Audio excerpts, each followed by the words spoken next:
Kanye West, better known as Ye, has broken history records. Carnival is number one, man. It's so Gucciano. She ride it like Carnival. Hey, go, go. Fucking love that. Oh, I love that. Oh, that is like, that should be in museums all over, man. That sound, that is classic. Well, if you don't know what I'm talking about, Carnival has made history. It's gone number one. Kanye makes history because it's gone number one. Why? Let's go over the article. Kanye West has made history as Carnival has dethroned Beyonce's Texas Hold'em for the number one spot on the Billboard Hot 100. The track, which is a cut from Ye's Vultures 1 album with Ty Dolla $ign, also features Playboy Cardi and Rich the Kid. Upon hitting number one, it has broken 2 new records for the Chicago native. Not only is the Yeezy Boss the first rapper in history to have Hot 100 in 3 different decades, to top the Hot 100 in 3 different decades, 2000s, 2010s, 2020s. But he also boasts the longest run of number one hits among rappers in the charts history, as it arrives over 20 years since 2003's Slow Jams topped the charts. Let's have a conversation, everybody. Let's have a conversation. Kanye's run is arguably, because listen, he's broken a record nobody's ever broken as an artist. Not even Eminem, not even Jay-Z, nobody. But here's the thing. Well, first, let's get into, that's his run is the best run right now. And there's nobody that can debate better than Jay-Z, better than Eminem, better than Nas, better than everybody. His run is still impacting culture in a very big way. But here's the big but for me. Shout out to Big Booty Latinas because I'm saying big but. Anyways, this is the big but here. Kanye is mainly a producer turned into an artist that has ghostwriters for him. So now is Kanye, does Kanye have a bunch of ghostwriters every single time? I don't know. I don't know Kanye's writing and what he does. But he does, he's been open about saying, hey, I have ghostwriters. He's producer first, then artist. That's how he started.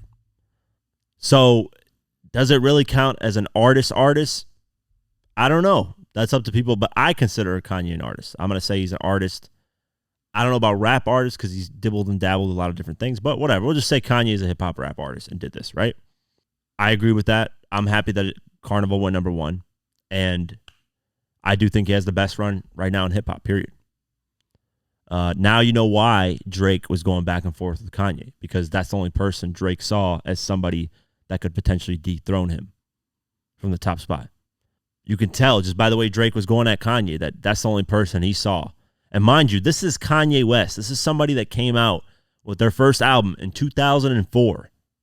That's like if 50 still had a run going right now. Number one shit. Like people would be like, what the fuck? So Kanye's been number one going at it for a minute.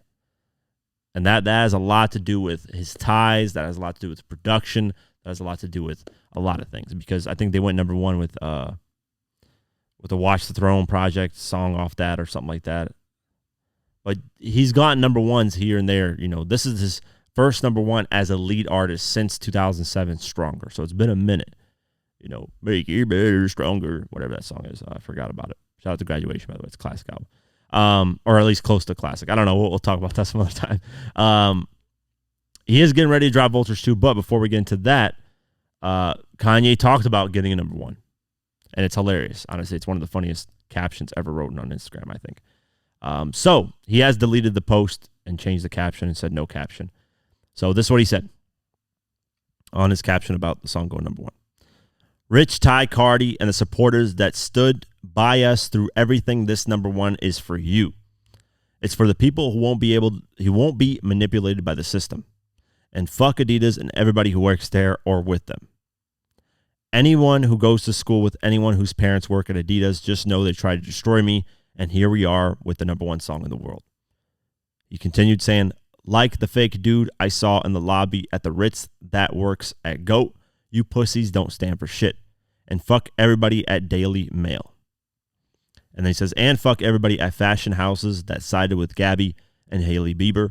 Fuck each and every single one of y'all. And fuck every so-called Christian and so-called friend or so-called family member that watched me have my kids taken out of my control.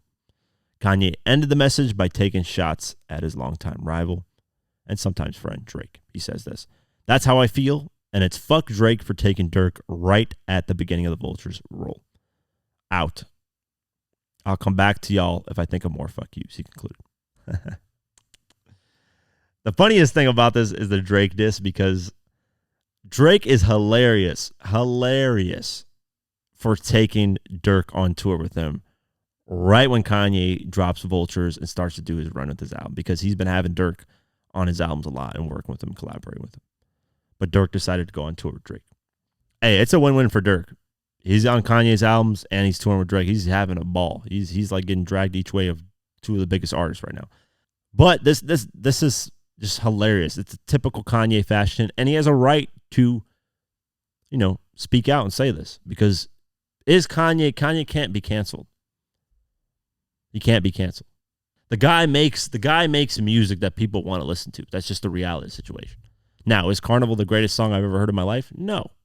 But is it good enough to get number one? I think so. I'm not a fan of Playboi Carti. I'm surprised I like a song with Playboi Carti on it.